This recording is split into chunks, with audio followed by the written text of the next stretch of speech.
Oui, bonjour, bienvenue sur ma chaîne Philippe est dans le Pré.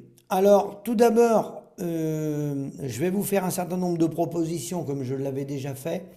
État de la situation, pourquoi on en est là d'un point de vue agricole au niveau français, européen, mais voire même mondial.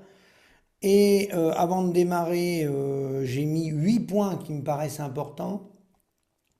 Il y en aurait d'autres, hein, je n'ai pas tout dit, mais 8 points, je dirais, importants. Avant de démarrer cette vidéo, merci à Permaculture Pragmatique qui a ouvert sa chaîne, que je vois aussi moi de temps en temps quand j'ai le temps de voir, parce qu'il y a beaucoup de youtubeurs. Et donc je le remercie, oui, il a pris en exemple éventuellement également dans ses interventions le jour où j'étais chez Cyril Hanouna et où j'ai dénoncé la financiarisation de l'agriculture.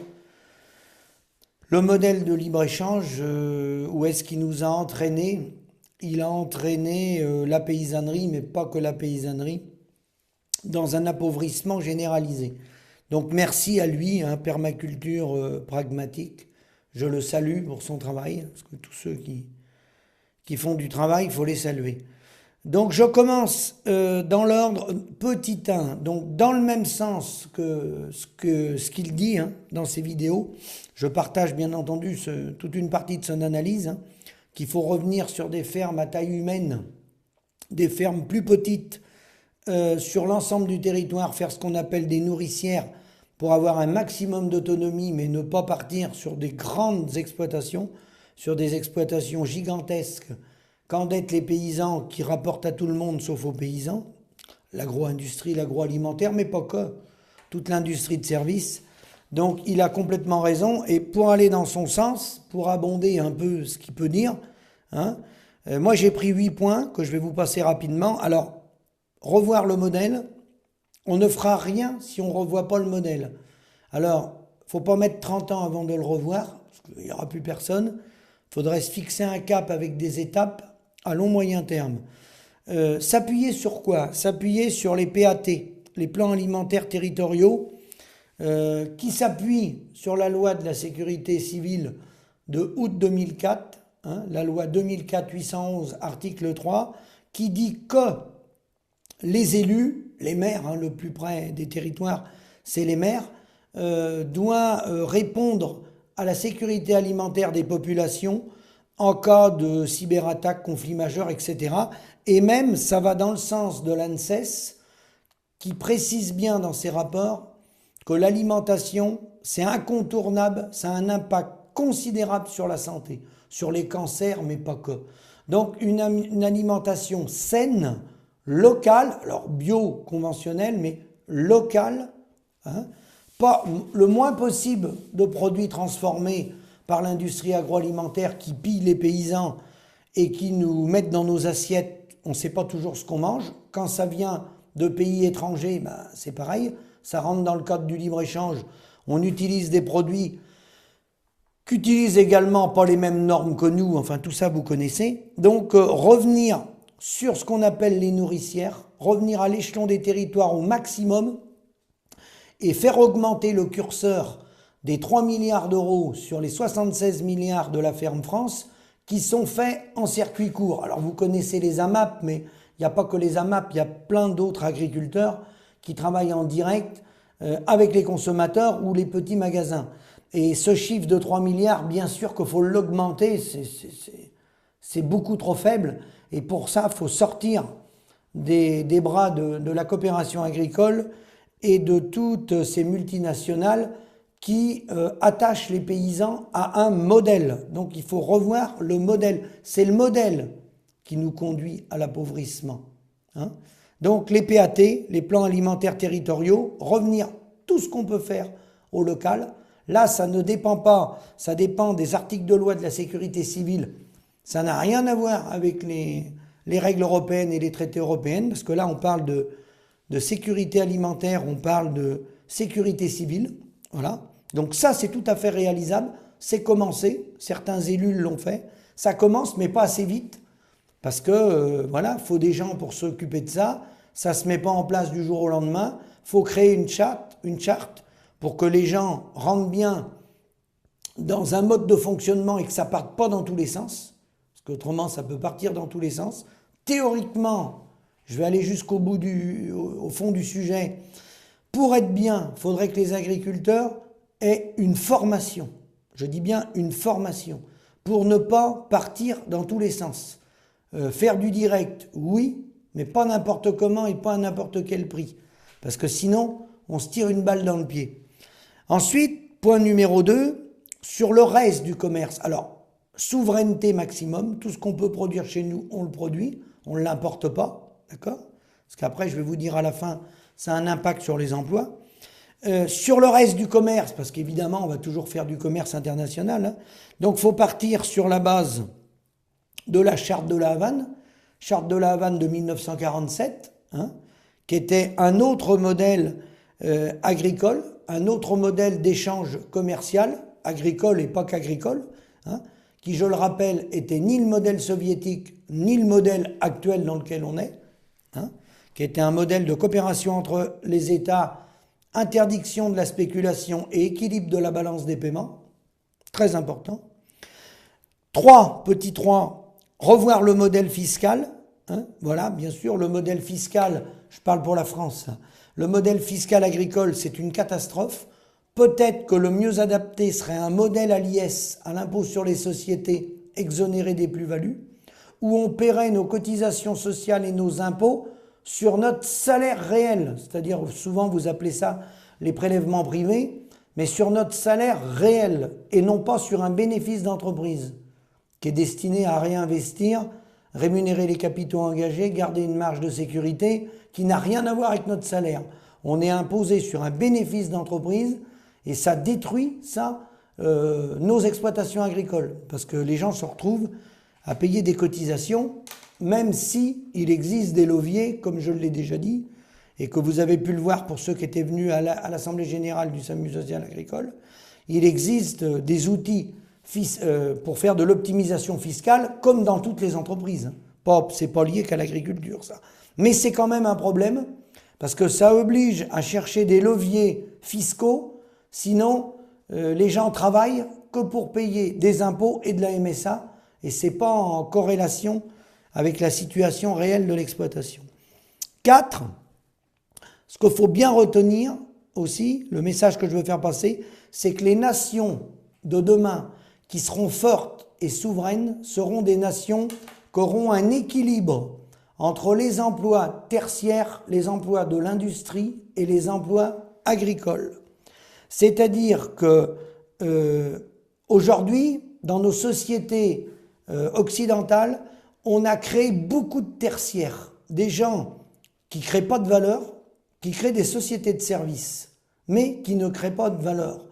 Et la matière première, nous qui avons la matière première, notre valeur, elle est détruite dès le départ, hein, par tout cet empilement de sociétés de services et de secteurs tertiaires qui vient détruire la valeur que nous, on est capable de créer. Et on voit bien, par exemple, des exemples, comme dans les BRICS, la Chine, la Russie ou d'autres, hein, ou d'autres pays, ils ont des ratios de pourcentage industriel et agricole beaucoup plus forts que les nôtres. Et nous, on est descendu très bas, trop bas à mon sens, et on a beaucoup de tertiaires. Et le tertiaire, quand il y en a de trop, en faux, c'est indispensable, quand il y en a de trop, ils créent du travail parasitaire. Ils se créent du travail eux-mêmes, ils se créent des contrôles sur les contrôles pour s'occuper, mais ça ne dégage pas de valeur ajoutée à une nation. On se rend dépendant, d'accord ? Et du coup, petit 5, j'y arrive, en 1980, il y avait environ 1 200 000 agriculteurs, il y avait un fonctionnaire pour 66 agriculteurs, et en 2024, 400 000 agriculteurs, on n'est même plus 400 000 agriculteurs à l'heure où je parle, mais voilà, 400 000 agriculteurs, moins 66%, donc d'agriculteurs entre 80 et 2024. Par contre, aujourd'hui, en 80, il y avait 18 000 fonctionnaires au ministère de l'Agriculture. Aujourd'hui, il y en a 36 000. Donc aujourd'hui, on a un fonctionnaire pour 11 agriculteurs. Voilà. Donc ça, qu'on le veuille ou non, c'est pas ça qui va nous permettre de tenir notre économie.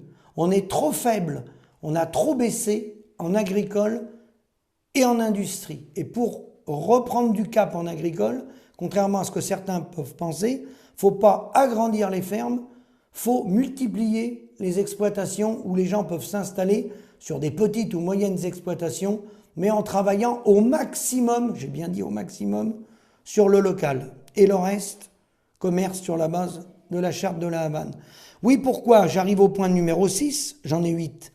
Point numéro 6, dans le monde, il y a toujours à peu près, il n'y a plus 866 millions de paysans, comme vous pouvez le voir sur Internet, parce que ça, c'est une statistique de 2022. On est plutôt autour de 850 millions de paysans dans le monde.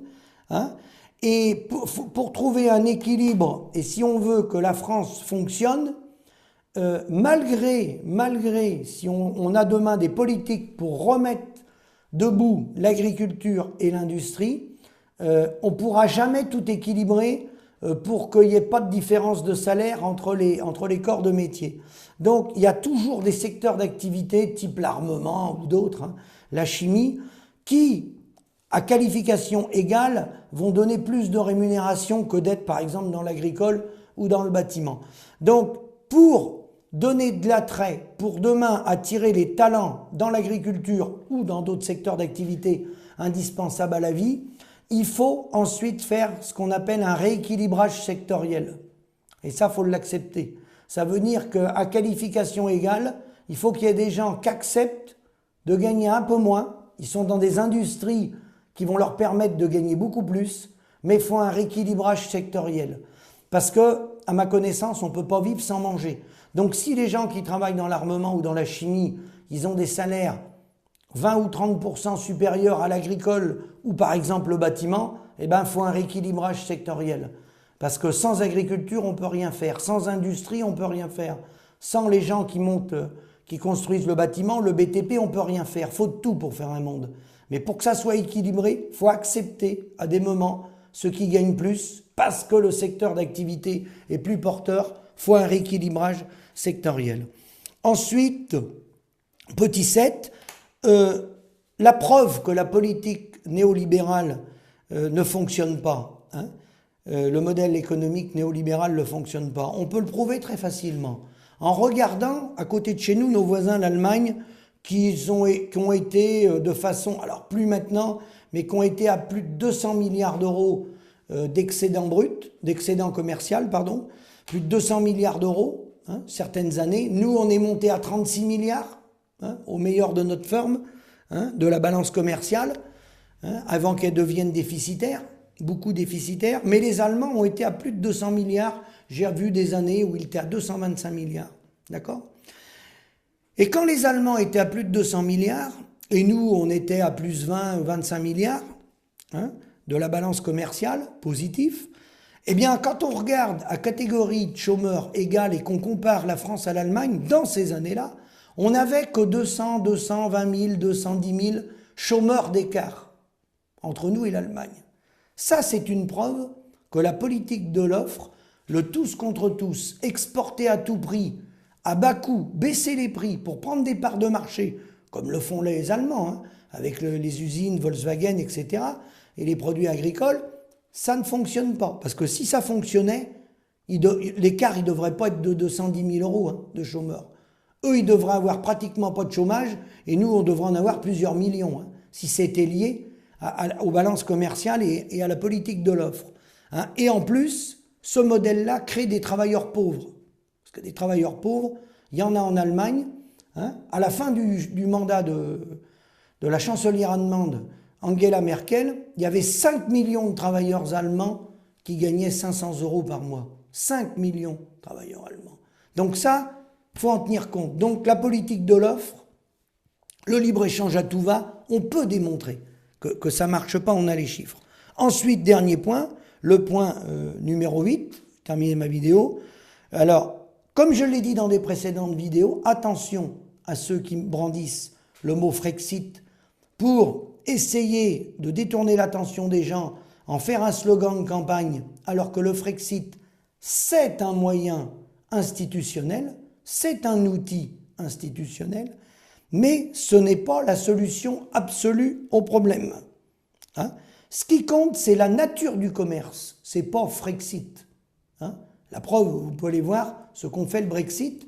Vous rentrez en contact avec les agriculteurs anglais, comme moi je peux le faire, et ce n'est pas parce que vous allez sortir de l'Union européenne que vous allez faire le Frexit que les problèmes vont être résolus.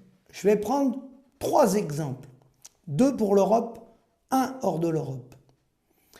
Avant l'Europe de Maastricht de 92, les producteurs de moutons, et je peux en parler, parce que j'ai plein de copains qui se sont suicidés, avec le Commonwealth, il n'y avait pas l'Union européenne, il n'y avait pas besoin du Frexit dans les années 80, ça commençait, pour être très précis, à partir des années 80, 81, 82, 83, 84, dans les moments du Rainbow Warrior, pour ceux qui suivent l'histoire. Là, personne ne parlait de Frexit, on n'était pas dans l'Union européenne avec les nouveaux traités qui nous ont fait signer à partir de 92, qui ne sont pas des bons traités. Hein. Le fonctionnement de l'Union européenne n'est pas bon, je le dénonce. Hein. Mais ceux qui disent Frexit, les paysans qui se suicidaient dans les années entre 80 et 85, ça n'avait rien à voir avec le Frexit. Hein. C'est le Commonwealth, c'est la nature du commerce qui détruit les individus. Ce n'est pas les slogans institutionnels Frexit. Frexit est un moyen institutionnel qui peut, oui, apporter des solutions. Qui peut, peut-être. Mais ça dépend ce qu'on en fait et ce qu'on fait derrière. Alors attention aux slogans des gens qui refusent de rentrer dans les détails économiques. Je vais en prendre un deuxième exemple, mais celui-là, il est après 92. Quand on dit qu'il faut sortir l'article 50 et faire le Frexit. Sinon, on ne peut rien faire, on est ceinturé parce qu'il faut le vote à l'unanimité, comme le dit François Asselineau, pour faire quoi que ce soit. Ben, c'est faux. C'est faux. Parce que dans les traités européens, il est interdit de racheter des dettes d'État. Et les Allemands y tiennent, notamment à travers la Cour de Karlsruhe. L'Union européenne, la BCE, a racheté 25% des dettes des États. Dans tous les pays européens. 25% des dettes des États. La France, l'Italie, l'Allemagne et tout. Et c'est contraire aux traités. C'est écrit. C'est contraire aux traités. Et là, ça a été une décision politique. Tout le monde s'est assis dessus. Donc vous voyez, là, il n'y a pas eu besoin du Frexit pour acheter les dettes d'État. C'est avant tout des décisions politiques, c'est des volontés politiques. Alors attention aux slogans. Je vais vous prendre un dernier exemple. Je sors de l'Europe pour vous dire que brandir des slogans comme ça, attention à ceux qui vous les annoncent. Hein. Est-ce qu'ils sont là pour faire de la politique politicienne ou est-ce qu'ils sont là pour travailler sur les dossiers de fond? Un dernier exemple, je sors de l'Europe pour vous dire que c'est la nature du commerce qui détermine la pauvreté des peuples. La nature du commerce, j'ai bien dit, la nature du libre-échange ou du non-libre-échange ou de la charte de la Havane, c'est la nature du commerce. Et ensuite les monnaies, bien sûr, rentrent en ligne de compte. L'ALENA en 1994, le traité nord-américain, USA, Canada, Mexique, je m'en rappelle comme si c'était hier.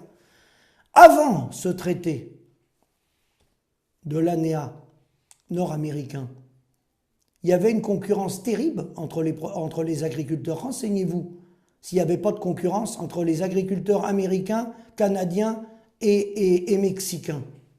La concurrence était terrible. On était déjà dans le libre-échange. Ils se faisaient crever entre eux, les agriculteurs. Simplement, avec l'ANEA, c'est pour faciliter le commerce, c'est pour faire sauter des droits de douane, c'est pour faire sauter, pour aller encore plus vers du libéral. Mais avant le traité nord-américain de 1994, ça ne fonctionnait pas. Donc, les traités comme le Mercosur, oui, c'est une catastrophe. Bien sûr qu'il faut être contre.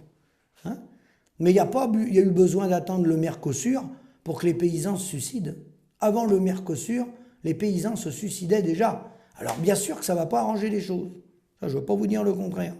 Mais attention à ceux qui prônent des slogans, qu'on analyse bien les choses jusqu'au bout.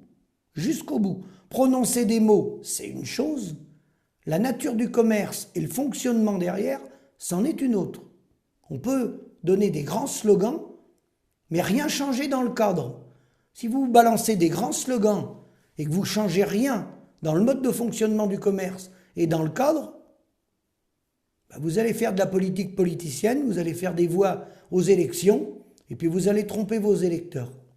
Voilà, je vous remercie pour tous vos commentaires et à bientôt.